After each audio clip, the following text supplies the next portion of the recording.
Hello दोस्तों, आप सभी का मेरे चैनल पर बहुत बहुत स्वागत है। आप सभी को आज हिंदू नववर्ष की बहुत बहुत शुभकामनाएं। आपका नया साल अच्छे से निकले और आप जीवन में खूब तरक्की करो। जैसा कि आज हिंदू नववर्ष भी है और आज अमेरिका के अंदर फेड मीटिंग भी है, तो रात को देख लेते हैं कि वहाँ पर फेड मीटिंग का क्या डिसीज़न आता है और क्या नहीं आता है। और चाहे वो इंटरेस्ट रेट बढ़ाते हैं या नहीं बढ़ाते हैं, कुछ भी डिसीज़न लेते हैं, कुछ भी बोलते हैं, हमें उससे कोई लेना देना नहीं। हम हमारे लेवल के ऊपर काम करेंगे। कुछ हमारे लेवल में बता देता हूँ आपको कि मार्केट क्या कर रही है और आगे क्या कर सकती है, उसकी क्या प्रोबेबिलिटी चार्ट के ऊपर, वो हम देख लेते हैं। आइए डिस्कस करते हैं। ये 5 मिनट का चार्ट मैंने आपके सामने ओपन कर दिया है। 5 मिनट के चार्ट पर ही हम एनालिसिस को देखेंगे और हमारी जो यहाँ से बात चलती हुई आ रही कि यहाँ से हमने एक वेव यहाँ पर बनाई, सेकंड यहाँ पर बनाई, थर्ड यहाँ पर बनाई, फोर्थ यहाँ पर बनाई, फिफ्थ यहाँ पर बनाई। तो हमारी 5 वेव के अंदर एक ये वाली वेव गिरी हुई थी 1 घंटे के चार्ट के अंदर। मैं को दिखा देता हूँ। ये लास्ट वाली वेव जो हमारी बात चल रही है, उसके अंदर हमने यहाँ पर ए वेव यहाँ पर मार्क करी थी। और जब मैंने संडे का वीडियो अपलोड करा था उस समय हम यहाँ पर थे, तो मैंने आपको उस समय ये ट्रेंड लाइन ड्रॉ करके बताया था कि हम एक बार, हम इससे ऊपर ऊपर है तो हम एक बार यहाँ तक जाएंगे 17,250 और 200 के बीच में। लेकिन मंडे के दिन इसने नीचे की तरफ ये लेवल ब्रेक करा, ये वाला। उसी दिन यहाँ पर ये नीचे की तरफ जो ए वेव जो यहाँ पर बनी थी, वो बी वेव जो यहाँ पर बनी थी, सॉरी बी वेव जो यहाँ पर बनी थी, वो बी वेव यहाँ पर नहीं होके वो बी वेव यहाँ तक एक्सटेंड हो गई थी। और मैंने उसी समय इंस्टेंट मेरे ग्रुप के अंदर मैंने अपडेट दे दी थी।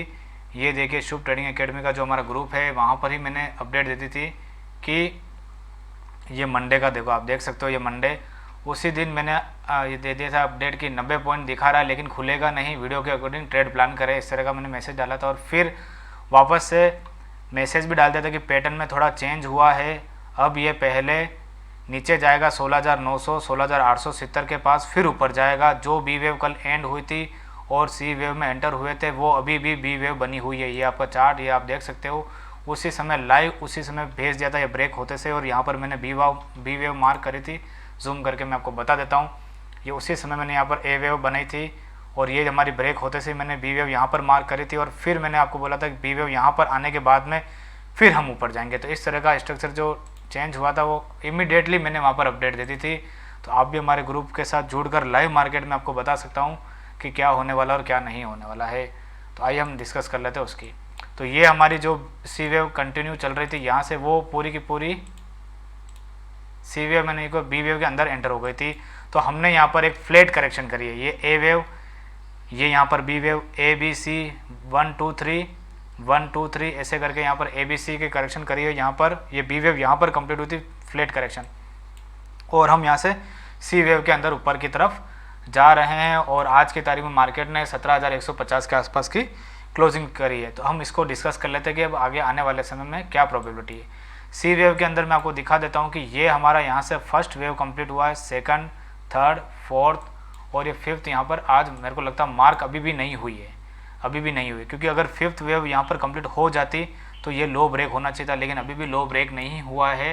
तो इसका मतलब कहीं ना कहीं हम इसी फिफ्थ के अंदर ही कंटिन्यू है या फिर एक छोटा सा एबीसी बना रहे कहीं ना कहीं। तो अब मैं आपको बता देता हूँ आने वाले समय में हमें क्या ध्यान रखना और क्या नहीं रखना है।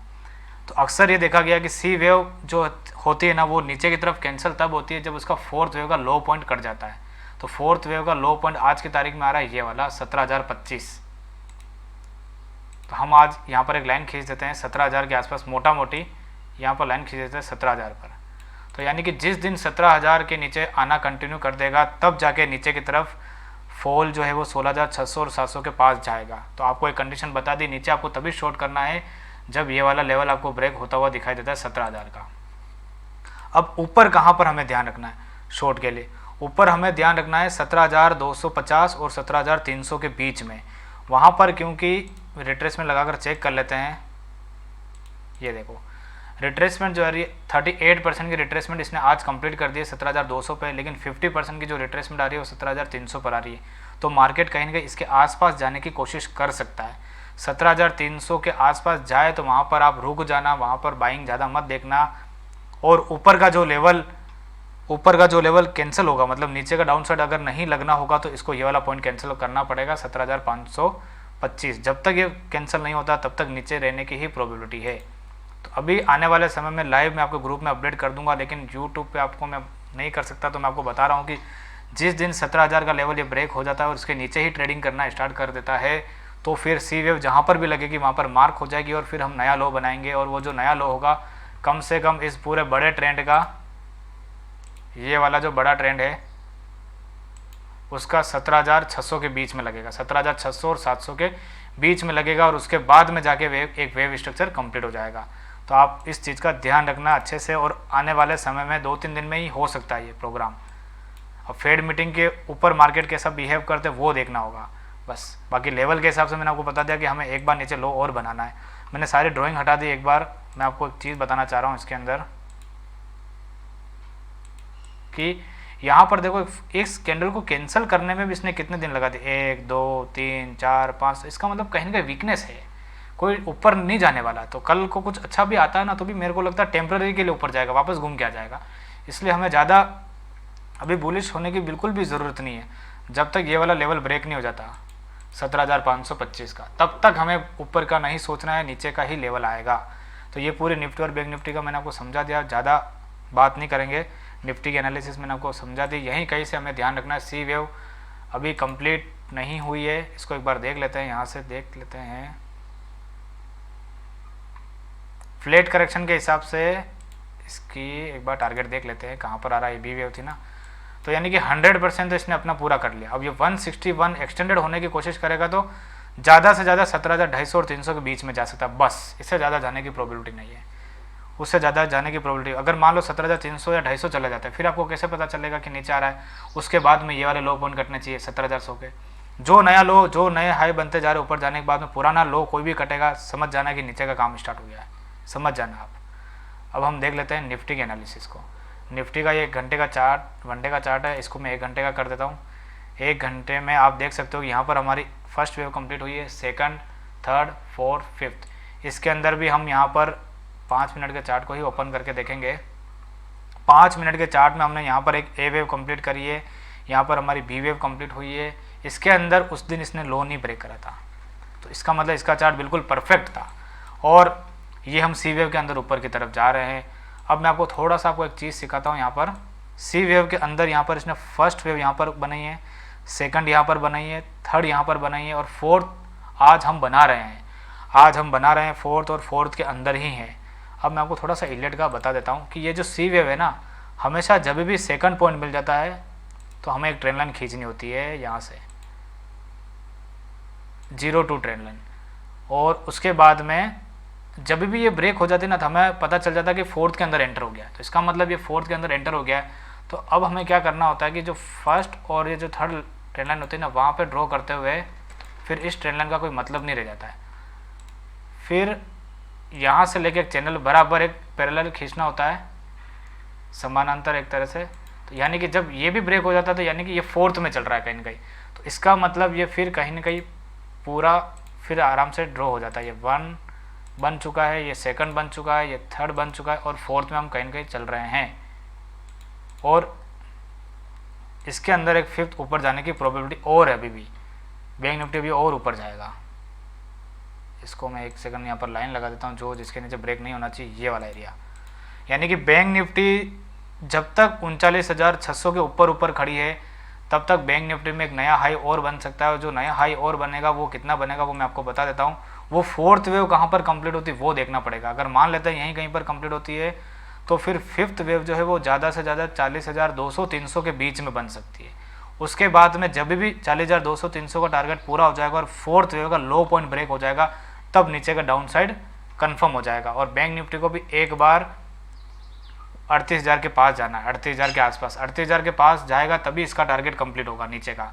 अदरवाइज ये भी करेक्टिव राइज में ही चल रहा है, यहीं कहीं से मुड़ेगा 1-2 दिन में। ध्यान रखना है, हमें इस अपॉर्चुनिटी को मिस नहीं करना है। तो नीचे की ही डाउन साइड की प्रोबेबिलिटी अभी भी बनी हुई है और ये नीचे ही आएगा, मेरा मानना है।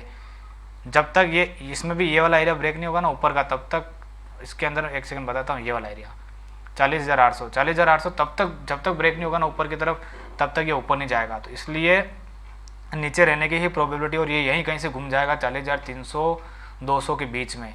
यहाँ पर आने के बाद में जब ये फोर्थ वेव का लो पॉइंट ब्रेक हो जाएगा, उसके बाद में ये नीचे की तरफ स्टार्ट हो जाएगा। तो कल के लिए हमें ये ध्यान में रखना है कि जब तक ये 39,600 के ऊपर खड़ा है तब तक तो हमें बाइंग का ही सोचना है, क्योंकि फोर्थ वेव यहाँ तक भी बन सकती है। लेकिन जैसे इसके अंदर एंटर होने की कोशिश करता है और फिर ऊपर जाता है और फिर तोड़ने लगता है, इसके अंदर अगर ये वाला पॉइंट कैंसिल हो जाता है ना 39,400 का, तो फिर ये यहीं पर मार्क हो जाएगी। तो मेरा वीडियो बहुत ध्यान से सुनना, क्योंकि फेड मीटिंग में क्या आएगा क्या नहीं आएगा हमें नहीं पता, हम यहाँ पर लेवल पर काम कर रहे हैं। तो जैसे ही अगर 39,400 का लेवल अगर ब्रेक हो जाता है तो आप शॉर्ट कर सकते हो।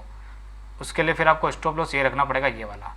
और जब तक इसके ऊपर खड़ा एक हाई यहाँ पर बनेगा, उस हाई पे जाने के बाद में जब जो भी लो बनेगा वो ब्रेक हो गया तो आपको शॉर्ट करना है फिर, ठीक है। तो ये पूरा अच्छे से सुनना, उसके बाद में एक्शन लेना। तो ये पूरा निफ्टी और बैंक निफ्टी को मैंने आपको समझा दिया। एक बार अपन डाउ के ऊपर भी नज़र डाल देते हैं।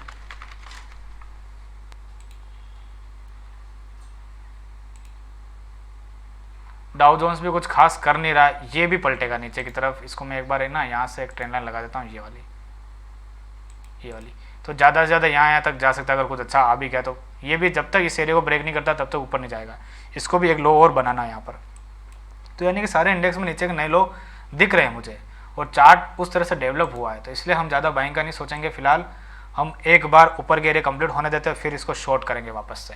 तो यानी कि इस एरिया में अगर आप शॉर्ट करते हो तो आपका स्टॉप लॉस ये वाला एरिया रह जाएगा, फिर ये वाला एरिया 40,800 का। 40,300 400 के आसपास अगर आप शॉर्ट करते हो तो 40,800 का स्टॉप लॉस है, और नीचे का टारगेट 38,100 और 38,200 है।